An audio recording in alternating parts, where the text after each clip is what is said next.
What's up guys, it's MMA Matt here, and in today's video, we are going to be taking a deep dive and analyzing the fight between Charles Oliveira and Michael Chandler, which will be the co-main event of UFC 309, taking place on November 16th in the Madison Square Garden in New York City.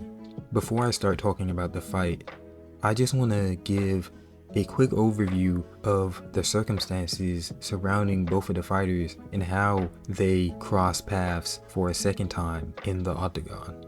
So, the first time Charles Oliveira fought Michael Chandler, it was for the vacant lightweight title that Khabib left behind once he retired. Charles Oliveira ended up winning this fight that night, and this fight is what started the title reign of Charles Oliveira, where he cemented his legacy as one of the best lightweights to ever fight in the UFC. On the other hand, Michael Chandler's career took a very different path. Since then, Michael Chandler has fought in some of the most entertaining fights in UFC history, such as his fight between him and Justin Gaethje and his fight between him and Dustin Poirier.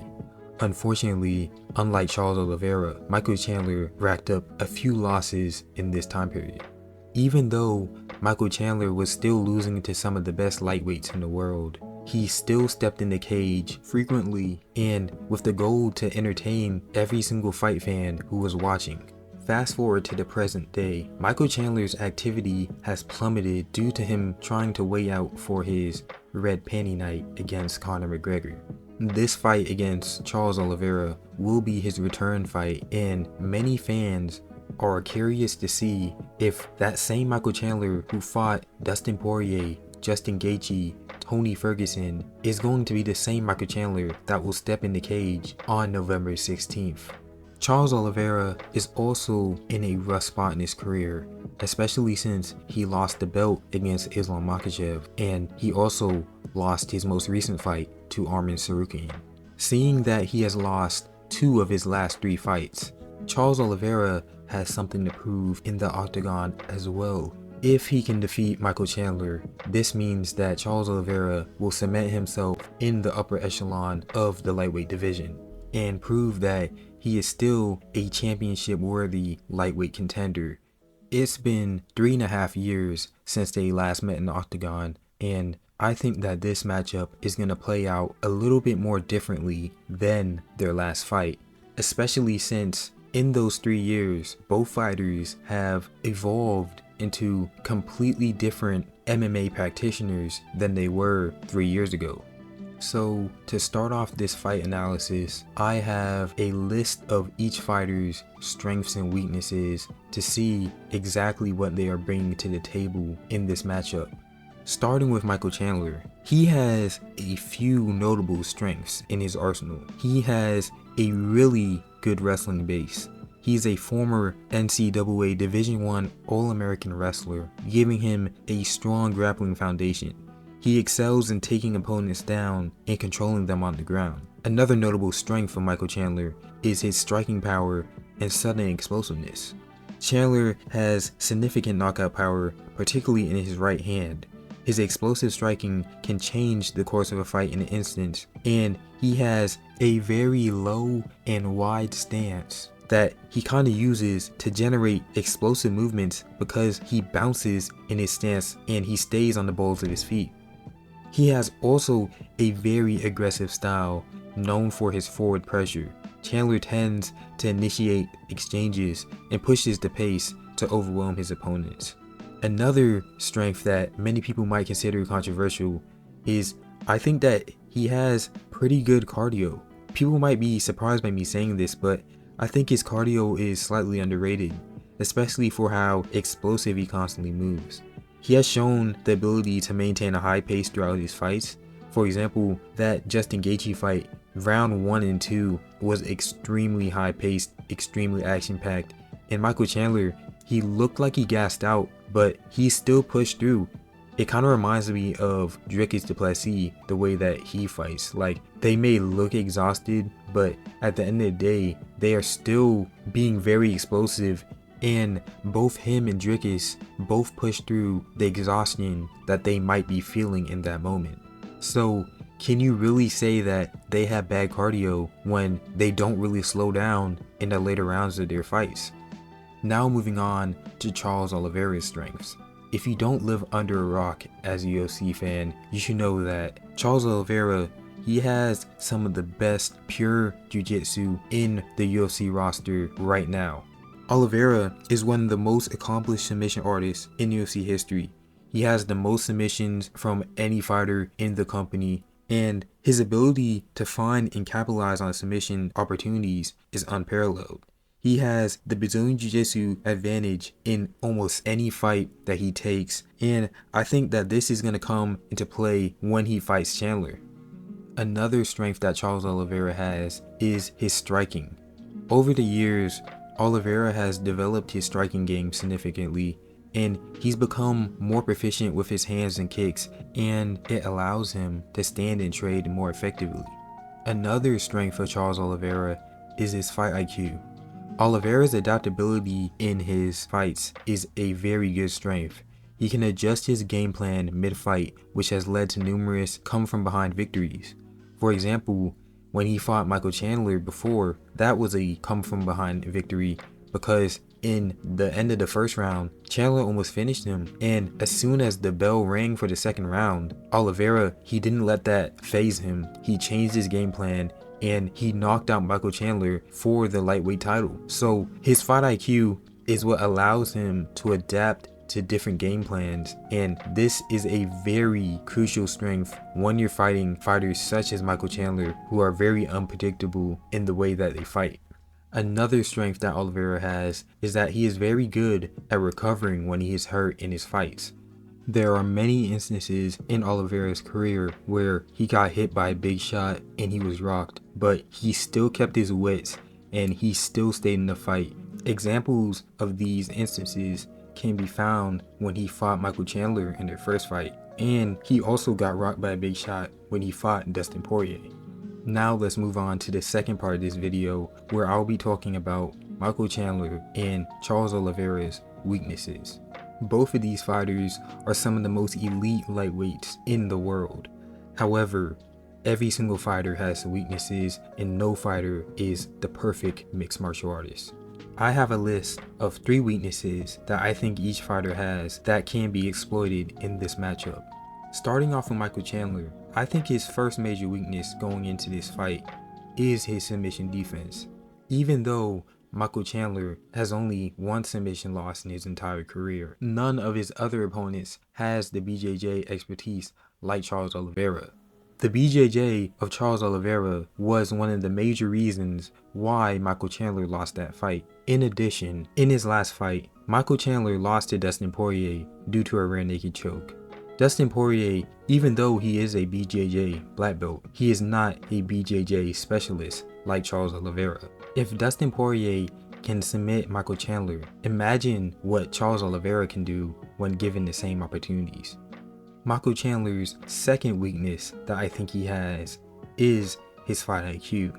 Sometimes Chandler's aggression can lead to him making hasty decisions, resulting in vulnerability to counter shots. In his most recent fight against Dustin Poirier, Dustin caught him with a nasty check right hook with his back against the cage. If he wants to beat Charles Oliveira, Michael Chandler must approach this fight with more measured caution. Another weakness that Michael Chandler displays is his vulnerability to leg kicks. Due to his wide orthodox stance, his left foot is constantly in danger of getting pulverized by leg kicks. This was happening when he fought Justin Gaethje in one of the most entertaining fights in UFC history. Now moving on to the main weaknesses of Charles Oliveira.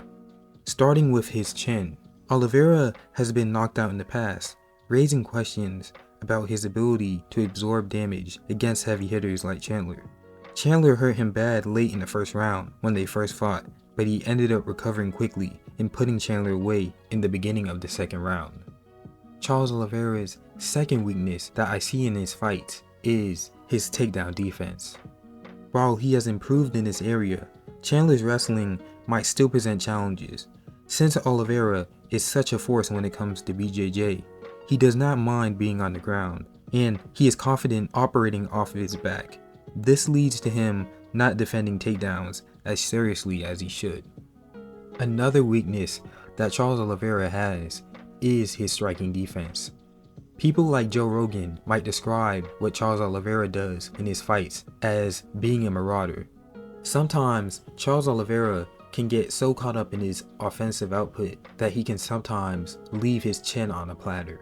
Most of the times that Charles Oliveira gets caught or rocked in his fights can be explained by him not keeping his defensive integrity and not being defensively aware while striking. Now that we know each fighter's strengths and weaknesses, in this part of the video, I'll be explaining how each fighter can beat each other using their strengths to their advantage. Starting with Michael Chandler, I believe the best way for Michael Chandler to beat Charles Oliveira using his strengths is to win by a TKO. We all know that Michael Chandler has knockout power in his hands. Now, when we look at a lot of Charles Oliveira's opponents, when they catch him on the feet, a lot of them are too afraid to follow him to the ground because of his BJJ expertise. If Michael Chandler was to rock Charles Oliveira in this fight, it'll be in his best interest to follow Charles Oliveira to the ground and try and smash him with ground and pound. If you take a look at all the opponents that beat Charles Oliveira in his prime, they are opponents that have similar or higher level grappling, such as Arman Tsarukyan and Islam Makhachev.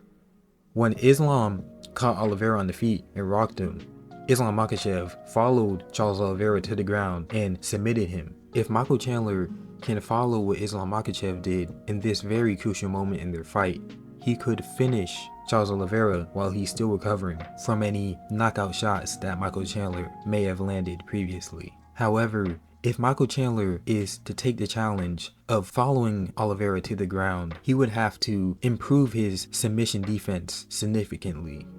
I also think Michael Chandler should avoid using simple double leg takedowns on Oliveira to avoid getting caught in any guillotines that Charles Oliveira will latch up when he's getting taken down. To put it simply, Michael Chandler should not engage in any ground combat with Charles Oliveira unless he is severely compromised and is about to be finished. Instead of wrestling and grappling, Michael Chandler should push the pace in the striking and try to see if he can open up any holes in Charles Oliveira's defenses. Now moving on to Charles Oliveira. I believe Charles Oliveira's best way to win this fight is by submission. Unlike their first fight, I think Michael Chandler is going to be more cautious of Charles Oliveira's striking, and he's going to be more defensively aware, especially since this is a very important fight in Michael Chandler's career because it will determine if he is viable in this new lightweight division that has formed in the time that he's been setting out for 2 years.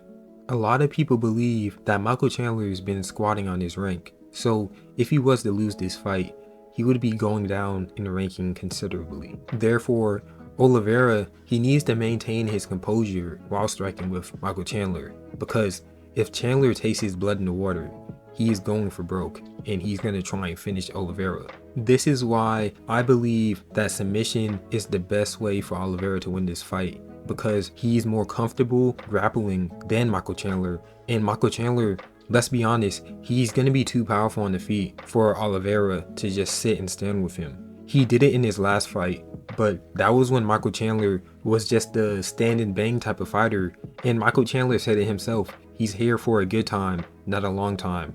But now, I believe Michael Chandler's stance on fighting has changed, and now he's thinking about his career. Since he waited so long on that McGregor fight, he kind of wasted a good portion of his prime.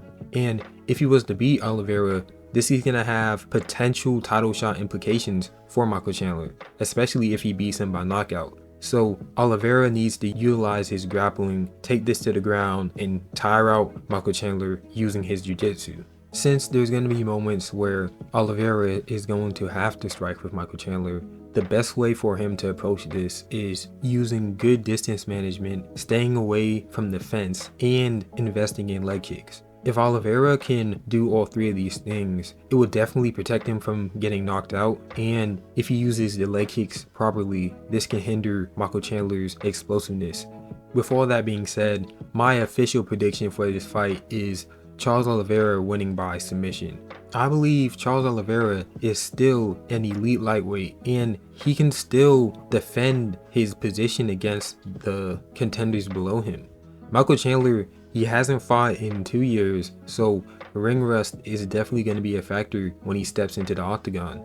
Oliveira, he's been fairly active, and I think Oliveira, he's going to take this fight seriously as well, and he's going to grapple and use his grappling to make Michael Chandler fight a fight that he's uncomfortable with. Of course, Michael Chandler does have a puncher's chance in this fight. Like I said, he has crazy KO power in his hands. He's KO'd Dan Hooker, he's KO'd Tony Ferguson, even though that was a kick and that wasn't even a good Tony Ferguson. But however, he still has a puncher chance in this fight, and as long as Oliveira stays safe, he should be able to win by submission. So I hope you guys enjoyed this video. Thanks for watching. As usual, like, comment, and subscribe, and I'll catch you guys in my next video.